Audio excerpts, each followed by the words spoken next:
but we want to move it towards the x-axis. And as you move it out, you notice it's basically showing the rest of the model as we created it, but reflecting it on the other side. So it's a bit heavy now because I've got a lot of iterations on this. So once you are happy with it, you can also use the other viewports as a reference to see if you've mirrored or created a symmetry of everything correctly. Now whatever you do to one side will affect the other. So this is a good tool, and a lot of people use it to make cars, people, and anything really. So there you go. We've got our tab. We've created our tab.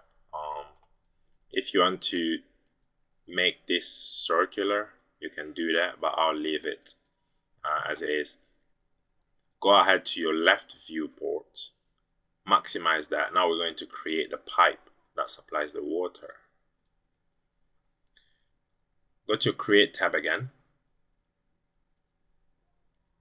Select Shapes, Line, and then anywhere you want, but it would be a better idea to try and do it in the middle, just so you have an idea of what you're doing. So just click and drag straight, let go about here, and then click and drag without letting go. And make sure your mouse is kind of straight on with that point there. Once you've got that, then let go. And as you bring your mouse down, the curve will automatically be created. And then click and let go, and then just drag down. So you can make it as long as you want. But don't worry, you can always resize this later. So you click there, and then right click to let go. And there you go, we've got our pipe. But it has no thickness, so it's just a line at the moment. You can do two things. You can either go to the modifier panel and then apply the sweep modifier. When you do that, you can select whatever you want here, bar, channel. In this case, we might want a pipe, for example. As soon as you hit that, you notice we've got a pipe created. Now hit F4 just so you can see exactly what's going on. You can see we've got a pipe. Another way to do that, I'm going to delete this modifier. To delete a modifier, just select that modifier and click Remove Modifier from the stack button. As soon as you do that, the modifier is gone. Now we've got what we started with. Go back to your modifier panel with that object selected, in this case that line. Click up here on the rendering area. Make sure you've got Enable in Render and Enable in Viewport. If you just have it on Enable in Viewport, when you render, that line won't show. Well, that tube won't show. But if you have that, when you render, it's going to appear. So since we're not rendering, it doesn't really make a difference. But anyway, as soon as you click that, come out this way. So you might want to play around with the thickness a little bit. It might be something like that. So just increase it till it fills that hole.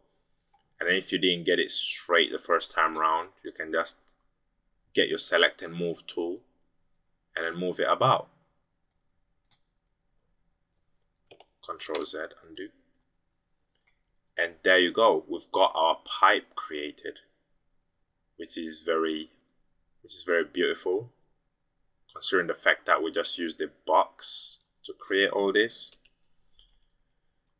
And on the next tutorial, we're going to be creating a bowl where we'll be looking at different modifiers, and then we're going to mix and match between these. Let me just go ahead and reveal what we had in our original layer. Just select all those and move them across here. So yeah, this is what we had before, and this is what we've just made in the past few minutes. So on the next tutorial, we're going to create these two objects and possibly the base. Then we're going to move on to creating other objects. So thanks for tuning into today's lesson, and I'll look forward to seeing you on the next lesson, which will be lesson 2. Bye for now.